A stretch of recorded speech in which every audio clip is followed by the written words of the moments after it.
Hello, good morning everyone. So this is the third part of class 9 and we are discussing chapter 6. So the topic for today is your type of permanent tissue. In the last class we had discussed about type of meristematic tissue, वो हमने complete किया था बच्चा, जहां पर हमने बात की थी आपका apical meristem, lateral meristem and intercalary meristem की. So today we will discuss about your type of permanent tissue in plant. तो प्लांट के अंदर आपका जो परमानेंट टिश्यू होते हैं, पहली चीज कि परमानेंट टिश्यू आपके क्या होंगे, वो टिश्यू जिनके अंदर डिवीजन कैपेबिलिटी जो है वो लूज हो चुकी है and they become mature and functional, कि यहाँ पर आपका डिवीजन कैपेबिलिटी रिड्यूस हो चुकी लूज हो चुकी है, ये आपका डिवाइड नहीं करेंगे एंड यहाँ पर डिफ्रेंशिएट होकर ग्रोथ कर कर आपका क्या करेंगे, एक पर्टिकुलर फंक्शन परफॉर्म करेंगे. तो उन्हीं सेल्स को हम परमानेंट टिश्यूज कहते हैं, उन्हीं टिश्यूज को हम परमानेंट टिश्यू कहते हैं. Now in case of plant this permanent tissue is divided into further two type. ये परमानेंट टिश्यू आपके दो टाइप के होते हैं. Okay, and that I have told you in the first outlook of chapter also, कि जो first introductory part में हमने बात की थी वहां पर भी मैंने आउटलुक दिया था that this permanent tissue is either your simple permanent, इसे हम कहेंगे या तो सिंपल परमानेंट टिश्यू एंड और वी कैन से एक आपका यहाँ पर दूसरा होते हैं that are complex permanent tissue. Okay, so permanent tissue in plant is divided into two categories, simple permanent tissue and complex permanent tissue. Now on what basis we are calling them simple permanent and complex permanent? सिर्फ permanent तो हमें पता है कि division capability यहाँ पर loose हो चुकी है and they become functional now, grow कर चुके हैं. सिंपल परमानेंट टिश्यू जो होते हैं they are depending upon their nature, उनके नेचर को देखकर हमने यहाँ पर सिंपल और कॉम्प्लेक्स कहा है. तो simple permanent tissue are homogeneous in nature. ये कैसे होते हैं बच्चा, ये होमोजीनस होते हैं. And what do you understand by the term homogeneous? Homogeneous का मतलब क्या होता है? See homo term we are using, जहां पर हम बात कर रहे हैं सेम. होमो आपका बायो में कहीं पर भी टर्म आए, होमो का मतलब क्या होता है? होमो हमेशा स्टैंड करता है for same. So that tissue which is made up of same kind of cell, वो टिश्यू जो सेम काइंड ऑफ सेल से मिलकर बना है वो आपका कहलाता है simple permanent. Means all the cell of this tissue is same in structure and shape. ठीक है, स्ट्रक्चर, शेप एंड साइज में क्या होंगे आपका ऑलमोस्ट सेम होंगे. So the tissue form by same kind of cells, और same kind in what sense? In their shape and their size. उनके shape और साइज कैसे होंगे? वो ऑलमोस्ट आपके सेम होंगे. Then that we are calling them simple permanent, कि वो होमोजीनस नेचर के. लाइक अगर मैं आपको डायग्रामेटिकली समझाऊं, सो ये आपका यहाँ देखिए एक टिश्यू है, क्योंकि यहाँ पर क्या है, ग्रुप ऑफ सेल है. So this group of cell is forming a tissue, ये एक टिश्यू बना रहा है. अब यहाँ पर ये आपका जो सेल्स है बच्चा, सेल्स का जो ग्रुप है, इस ग्रुप के अंदर सभी सेल जो हैं वो ऑलमोस्ट सेम शेप और साइज के हैं. तो यहाँ पर आपका जो टिश्यू है वो सेम काइंड ऑफ सेल यानी कि शेप और साइज में वो कैसे हो, ऑलमोस्ट सेम हो, उससे बना हुआ है. ना if we talking about complex permanent tissue, तो इसमें आपका क्या डिफरेंस है? ये आपके होते हैं homogeneous nature, while your complex is showing your heterogeneous nature. ये कैसा नेचर शो कर रहे हैं? Heterogeneous nature. And hetero term कहीं पर भी आए, हेट्रो का मतलब होता है बच्चा, hetero we are using for different, means tissue is form by different kind of cell. एक टिश्यू आपका फॉर्म हुआ है, बना है, बट यहाँ पर टिश्यू बनाने वाले सेल्स जो हैं वो डिफरेंट है. And different in what aspect? Same, different in their shape and size we can say, और वी कैन से फंक्शन भी. तो यहाँ पर they are different in shape, size and functioning. But जैसे ओवरऑल टिश्यू बनेगा तो वो टिश्यू आपका एक ही जैसा फंक्शन परफॉर्म करेगा। Like if I take example, so यहाँ पर लाइक मैं एक टिश्यू ड्रॉ करती हूँ। I have drawn a tissue, okay, जहां पर आपके कुछ ऐसे सेल है, few cells are like this elongated with thick cell wall। तो यहाँ पर कुछ आपके elongated thick cell wall वाले हैं लाइक दिस। देन कुछ सेल्स हैं आपके वो ट्यूब शेप के हैं, इस तरह के हैं, they are like tube shape. So यहाँ पर आपका सेल जो है ना, सी यहाँ पर सेल आपके डिफरेंट टाइप के हैं, वेरिएशंस है सेल में। तो एक टिश्यू जो कि डिफरेंट टाइप ऑफ सेल से मिलकर बना है, डिफरेंट काइंड के सेल से मिलकर बना है, बट ओवरऑल जब ये आपका टिश्यू फॉर्म हो रहा है तो वहां पर आपका एक कॉमन फंक्शन परफॉर्म कर रहा है।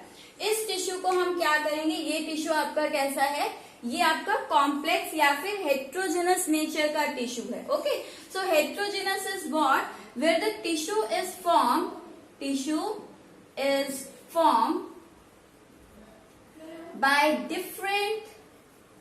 by different kind of cells. Different kind of cells means they are of different shape and size. Okay, तो यहाँ पर वो आपके टिश्यू कहलाएंगे कॉम्प्लेक्स परमानेंट टिश्यू। ना तो सिंपल परमानेंट टिश्यू बचा है। सिंपल परमानेंट टिश्यू के अंदर आपके आते हैं तीन टिश्यूज। प्लांट में सिंपल परमानेंट जो है वो तीन टिश्यू हैं। दैट द फर्स्ट वन, ये है आपके 3 टाइप्स के। The first one is your parenchyma, then the second is your collenchyma, then the next is your sclerenchyma. So parenchyma, collenchyma and sclerenchyma, this is the 3 type of tissues which are showing simple or homogeneous nature in your plant. Okay, आज हम इन्हीं तीनों tissues को detail में करेंगे। अब complex permanent जो है ये भी आपके प्लांट में 2 टाइप्स के हैं। So there are 2 types of complex permanent tissue. The first one is your xylem and second is your phloem. Xylem and phloem, और इन्हीं दोनों कॉम्प्लेक्स को कलेक्टिवली हम कहते हैं either we are calling it conducting tissue, या तो हम इसे कंडक्टिंग टिश्यू कहते हैं, or we are calling it vascular bundle, या फिर हम इसे vascular bundle भी कहते हैं। ओके, तो इन टिश्यूज को collectively xylem and phloem in plant is called either vascular bundle और it call your conducting tissue. So I hope यहां तक आपको क्लियर होगा। Now we will take our first type, that is simple permanent tissue. आज हम इसे करेंगे। सो यहाँ पर बच्चा simple permanent tissue read out करने से पहले एक और चीज हम यहाँ पर देख लेते हैं कि आप कभी भी किसी प्लांट का ट्रांसवर्स सेक्शन काटते हैं। लाइक अज्यूम कर लीजिए ये आपकी स्टेम है, ठीक है। अगर आप इस स्टेम की कटिंग कर रहे हैं इस तरह से, ठीक है, इस तरह से, तो जब आप इसे देखेंगे आपको ये ऐसा दिखेगा, गोल दिखेगा। अगर आप कटिंग इस तरह से कर रहे हैं तो आप जब माइक्रोस्कोप में देखेंगे ये आपको इस तरह से गोल दिखेगा। और ये सेक्शन जब हम इस तरह से काटते हैं तो हम यहाँ पे कहते हैं कि ये क्या है, ट्रांसवर्स सेक्शन है। क्या है, ट्रांसवर्स सेक्शन। जब आपका स्टेम आप पूरा देखते हो, मैं बाहर से पूरा स्टेम देख रही हूं, तो इसे हम कहते हैं होल माउंट। जब आप कंप्लीट ऑर्गेनिज्म को देखते हैं तो उसे आप कहते हैं होल माउंट। जब आप इसका इस तरह से सेक्शन काटते हैं then this is called transverse section. If I am cutting my this tissue into this direction, अगर मैं इसे ऐसे लंबे में काटू बीच से, ठीक है, बीच से मैं लंबे में काटू तो फिर ये आपका होगा लॉन्गिट्यूडनल सेक्शन, ठीक है। तो वो आपका क्या होगा, लॉन्गिट्यूडनल सेक्शन। तो यहाँ पर हम बात करते हैं अगर प्लांट टिश्यू को या प्लांट स्टेम को, प्लांट के किसी भी पार्ट को, चाहे आप लीफ की कटिंग कर रहे हैं, चाहे आप स्टेम की कटिंग कर रहे हैं, चाहे आप रूट की कटिंग कर रहे हैं, ठीक है। जब आप किसी भी प्लांट के पार्ट का यहाँ पर क्या लेते हैं, ट्रांसवर्स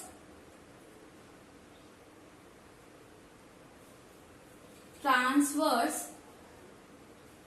सेक्शन ऑफ, अब आप चाहे स्टेम का ट्रांसफर सेक्शन ले रहे हो या फिर रूट का ट्रांसफर सेक्शन ले रहे हो, लीफ में थोड़ा डिफ्रेंसिएशन आ जाता है, इसलिए हम लीफ को कंसीडर नहीं करते। तो अभी हम इसे लेते हैं, कोई भी आप ट्रांसफर सेक्शन ले रहे हो स्टेम और रूट का, तो बच्चा आपको कैसे दिखेगा, जब मैंने इस तरह से टिश्यू काटा तो वो टिश्यू मुझे ऐसा राउंड शेप में दिखेगा, माइक्रोस्कोप में मुझे ऐसा राउंड दिखेगा, ठीक है। और ये जो राउंड होता है इसमें ये 3 पार्ट्स में डिवाइड होता है। एक तो ये आउटर मोस्ट लेयर होती है, this outer most layer is called your epidermal tissue,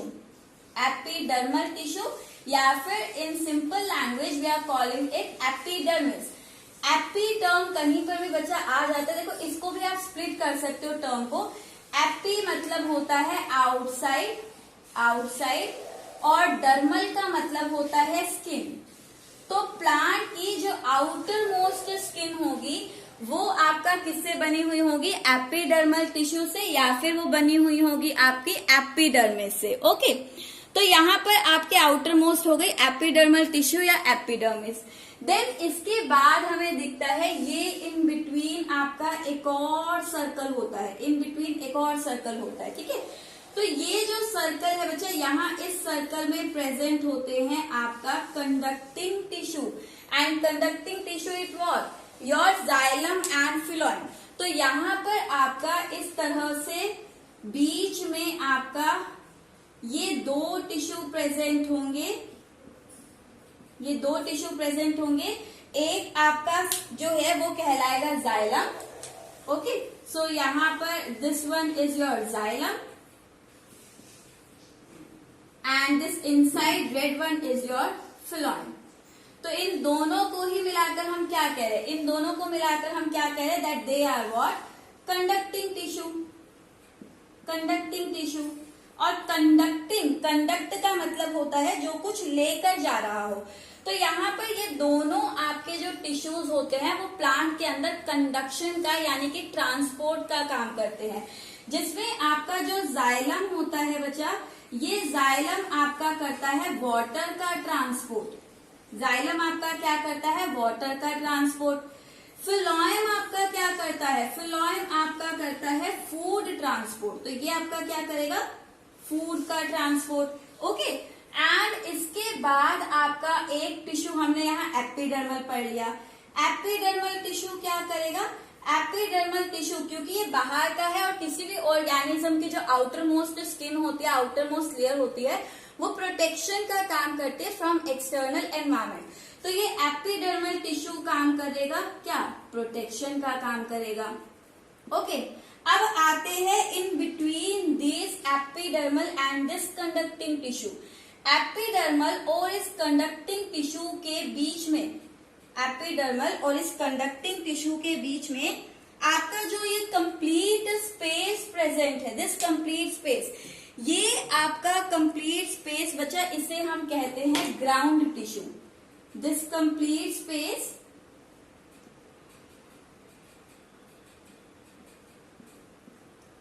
ये कंप्लीट स्पेस आपका कहलाता है ग्राउंड टिश्यू। और ग्राउंड टिश्यू का आपका काम होता है स्टोरेज का। So this green region is what, it is ground tissue. So यहां पर अगर मैं बात करूं ग्राउंड टिश्यू की, तो ग्राउंड टिश्यू आपका क्या काम कर रहा है, ग्राउंड टिश्यू आपका वर्क करेगा प्लांट में क्या, स्टोरेज का। फूड स्टोरेज करना है, वेस्ट स्टोरेज करना है, कोई और प्रोडक्ट स्टोर करना है, तो यहाँ पर आपका सारा काम होता है स्टोरेज का।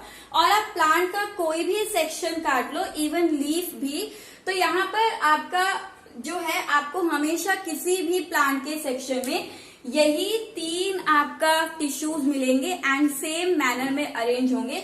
सबसे बाहर एपिडर्मल होगा, सबसे अंदर कंडक्टिंग टिश्यू होगा, और एपिडर्मल और कंडक्टिंग के बीच जितना भी स्पेस है वहां पर आपका ग्राउंड टिश्यू होगा। और इस ग्राउंड टिश्यू का नाम जो है वो अलग अलग पार्ट में अलग अलग दे दिया जाता है, जैसे स्टेम के अंदर और रूट के अंदर हम इसे कॉर्टेक्स कहते हैं, और लीफ के अंदर हम इसे मीजोफिल कहते हैं।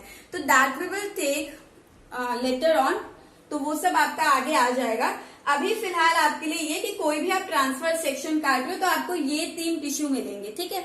अब हमने ये पढ़ा क्यों है, क्योंकि आपको नॉलेज होना चाहिए कि यहाँ पर ये जो हम पढ़ेंगे पैरेन्काइमा, कोलेनकाइमा, स्क्लेरेन्काइमा, तो ये टिश्यूज आपके कहाँ कहाँ हो सकते हैं। तो I am going to use there the term ground tissue में है, एपिडर्मिस में है, कंडक्टिंग टिश्यू में है। तो आपको नॉलेज होनी चाहिए ग्राउंड, एपिडर्मल और कंडक्टिंग क्या है। Okay, now we will start our next point, that is your type of simple permanent tissue, जो आज हम स्टडी करेंगे। और ये है आपके 3 टाइप्स के। Okay, so I am rubbing this one, और मैं पॉइंट ऑफ डिफरेंसेस के बेसिस पर आपको टेब्यूलेटेड फॉर्म में यहां पर तीनों को लिखवाऊंगी, ठीक है।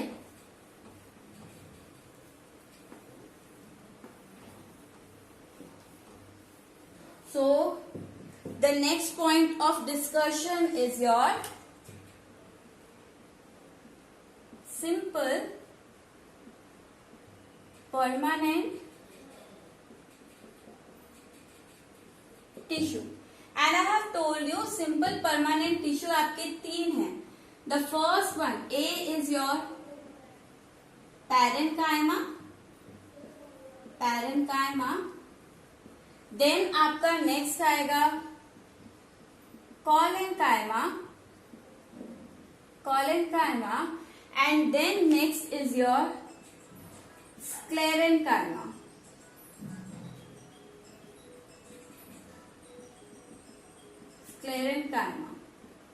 ठीक है, you not need to draw it in this manner.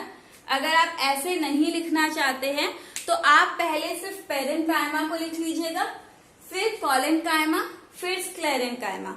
मैं यहाँ पर जो है कलेक्टिव व्यू दे रही हूँ, तीनों में आपका क्या डिफरेंसेस आते हैं, ठीक है। तो पहले हम यहाँ पर लेते हैं पैरेन्काइमा को, और पैरेन्काइमा में सबसे पहले मैं डिस्कस करूंगी इसकी शेप को।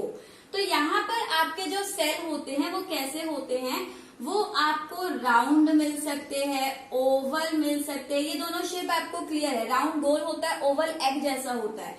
इसके अलावा आइसोडायमेट्रिक मिल सकते हैं। And what is this isodiametric, जहां पर आपके सेल इस तरह से हेक्सागन की फॉर्म में हो, तो आपको आइसोडायमेट्रिक मिल सकते हैं। ये आपको बैरल या फिर मैं कहूं रेक्टेंगुलर, बैरल या फिर आपके रेक्टेंगुलर शेप के मिल सकते हैं। रेक्टेंगल का आप शेप जानते हैं, तो ये आपके बैरल या फिर रेक्टेंगुलर शेप के भी हो सकते हैं।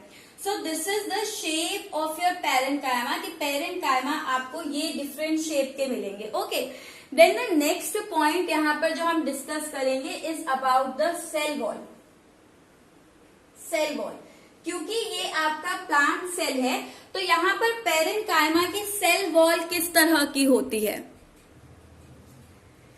So here the cell wall is actually made up of cellulose.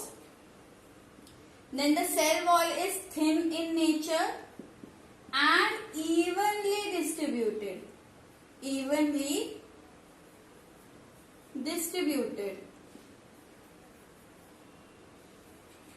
Okay, तो यहाँ पर जो सेल की सेल वॉल होगी वो सेल्यूलोज या फिर कई बार कैल्शियम पैक्टेट की भी फॉर्म होती है, तो सेल्यूलोज एंड पैक्टिन भी आप लिख सकते हैं।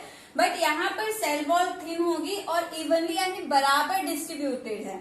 Then if we talk about the next point, and the next point is the space between the cell, कि जब टिश्यू फॉर्म हुआ तो 2 सेल्स के बीच में जो स्पेस है वो कितनी है, और उसी स्पेस को हम यहाँ पर नाम देते हैं बच्चा intercellular space. Intercellular space. Now see, inter मतलब होता है बीच में, सेल्यूलर सेल के, स्पेस जगह। तो जब टिश्यू फॉर्म होता है बहुत सारे सेल कलेक्टिवली इकट्ठे होते हैं, तो जब वो इकट्ठे होने वजह उनके बीच में इंटरसेल्यूलर स्पेस कितना है, तो यहाँ पर आपका बिल्कुल ये आपका जब टिश्यू फॉर्म करते हैं तो इनके बीच में आपका इंटरसेल्यूलर स्पेस जो है वो प्रेजेंट होता है। तो here the intercellular space is present.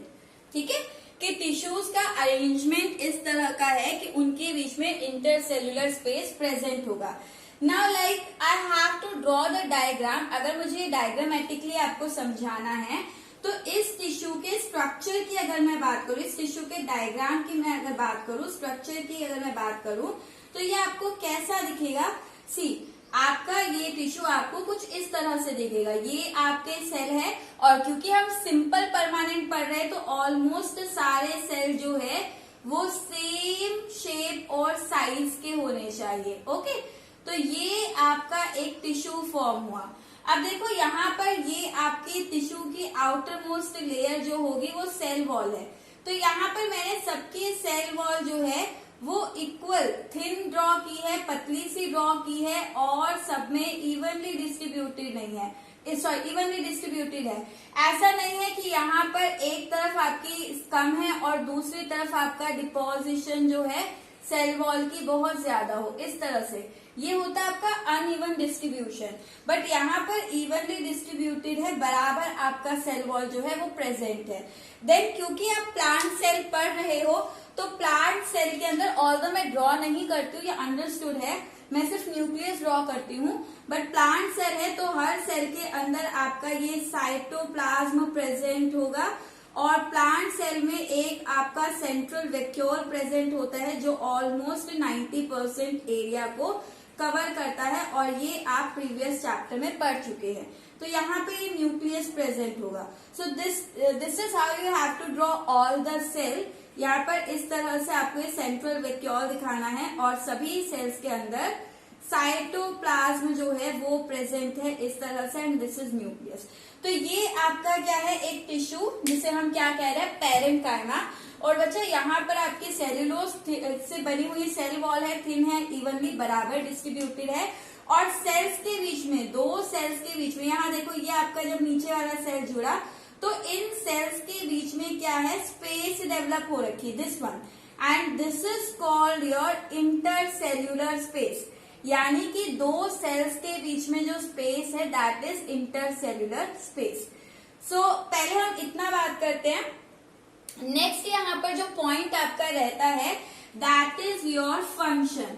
सो बच्चा आप लास्ट में क्लिक कर लेना इसे, ठीक है, क्योंकि नीचे स्पेस नहीं है। तो फंक्शन के बारे में मैं लास्ट में तीनों के फंक्शन को डिस्कस कर लूंगी। अभी हम तीनों में सिर्फ यही कंपेयर करते हैं कि इनकी शेप, सेल वॉल, स्पेसेस जो है इसमें क्या है। Function I will take in the last. तो ये फंक्शन का पॉइंट मैं लास्ट में लेती हूँ। देन यहाँ पर नेक्स्ट आते हैं कॉलेनकाइमा। कॉलेनकाइमा की अगर आपकी शेप देखी जाए तो ये जनरली आपकी क्या होते हैं, isodiametric in shape. So collenchyma is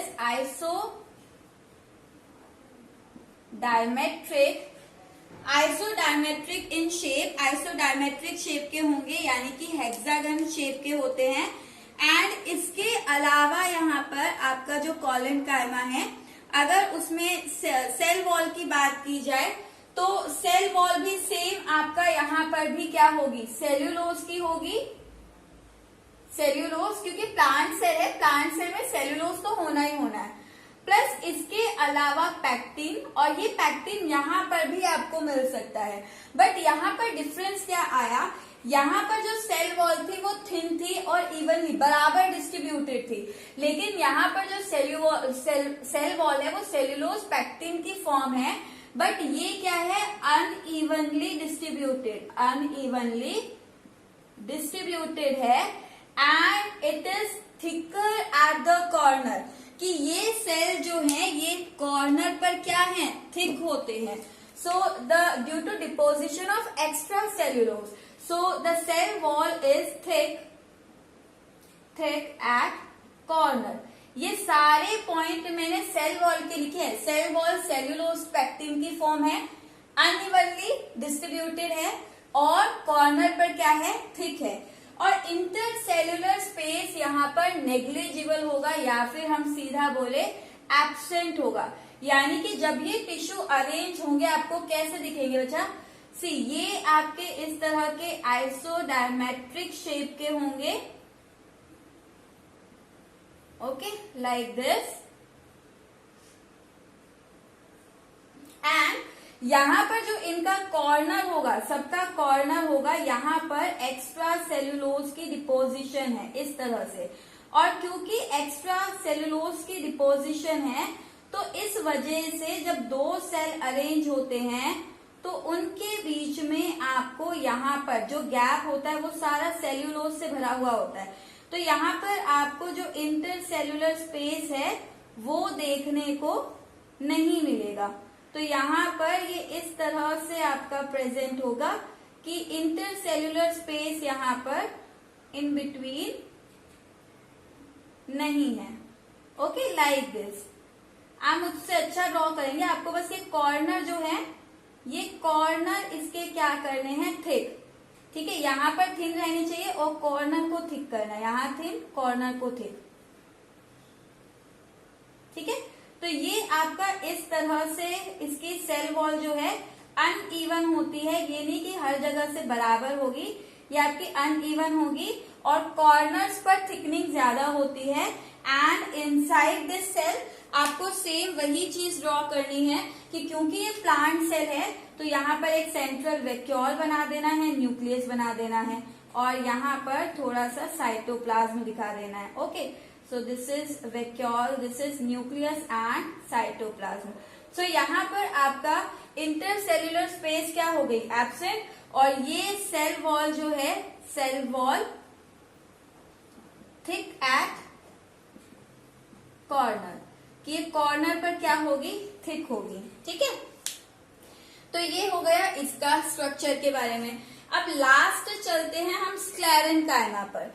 तो स्क्लेरेंकाइमा में अगर हम देखें तो स्क्लेरेंकाइमा के सेल जो होते हैं आइदर दे आर ओवल और इरेग्युलर, ओवल और इरेग्युलर, या फिर ये आपके होंगे फाइबर लाइक, लंबे लंबे, और may be it is your fibre like.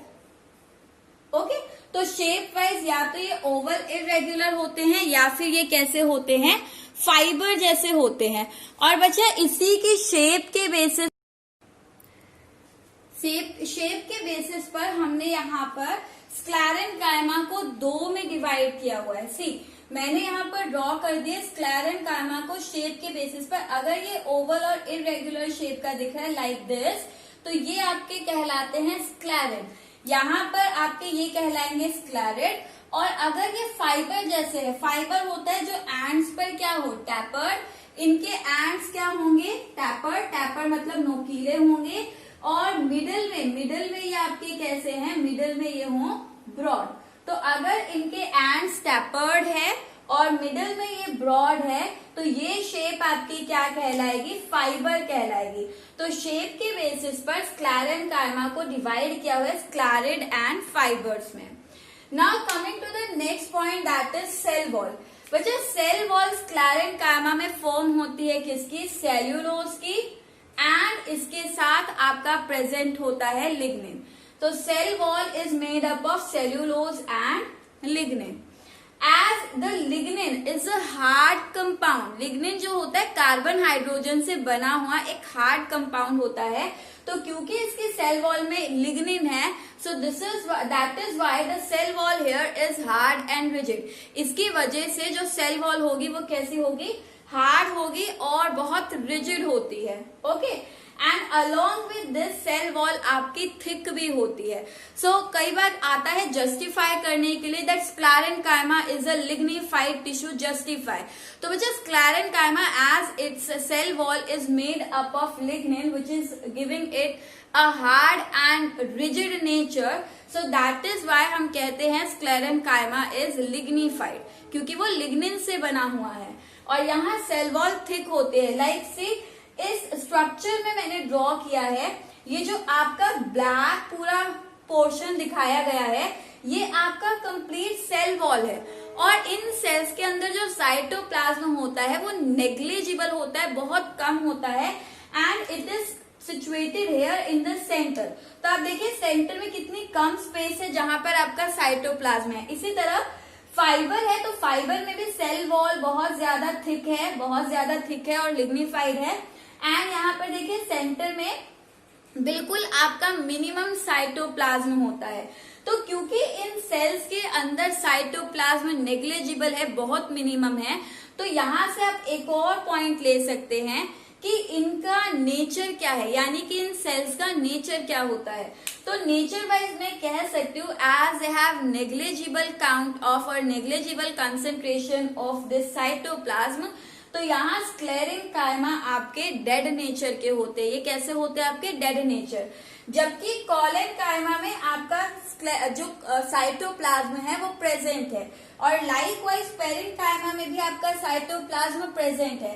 तो ये दोनों आपके कैसे होंगे? लिविंग नेचर के होंगे। Okay, then the next point here is of your sclerenchyma is presence or absence of intercellular space। तो अगर यहाँ पर हम इंटरसेल्यूलर स्पेस की बात करें तो इनके बीच में इंटरसेल्यूलर स्पेस क्या होती है? एब्सेंट।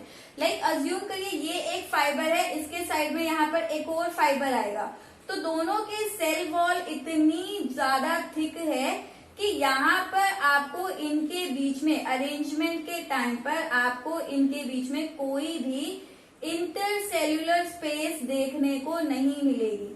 तो ये आपके टिश्यू जब अरेंज होंगे, ये आपके सेल्स जब अरेंज होंगे टू फॉर्म अ टिश्यू, तो यहाँ पर आपको कहीं पर भी इंटरसेल्यूलर स्पेस नहीं दिखेगी। So this is the complete outlook of your parenchyma, collenchyma and sclerenchyma, जहाँ पर आज हमने क्या क्या पॉइंट डिस्कस किए हैं। इनकी शेप के बेसिस पर क्या डिफरेंस है, इनकी सेल वॉल के बेसिस पर क्या डिफरेंस है, एंड इनके अंदर जो इंटरसेल्यूलर स्पेस प्रेजेंट है उसमें आपका क्या डिफरेंस है, देन इनका डायग्रामेटिकली ये कैसे आपको दिखते हैं, और इनका नेचर। तो ये हमने आज डिस्कस किए हैं 5 point of differences between your sclerenchyma, collenchyma and parenchyma. In the next class, ये टॉपिक अभी खत्म नहीं हुआ है, in the next class we will discuss about the function of parenchyma, collenchyma and sclerenchyma. हम इनके फंक्शन को डिस्कस करेंगे। ओके, तो आप फंक्शन के लिए या तो स्पेस छोड़ सकते हैं around 5-6 lines in each of them, या फिर आप 2 पेजेस में टेब्यूलेटेड फॉर्म में राइट कर सकते हैं, जैसा भी आपका मन है। नहीं तो कल कंप्लीट होने के बाद आप फिर ये क्लास को नोट कर सकते हो। ठीक है, तो यहाँ पर हम बात करेंगे नेक्स्ट क्लास में इनके फंक्शन की and the complex permanent tissue in plant. So कल आपका ये प्लांट टिश्यू ओवर होगा, and in the next week we will start our animal tissue. Okay, so this is all for today. Thank you so much.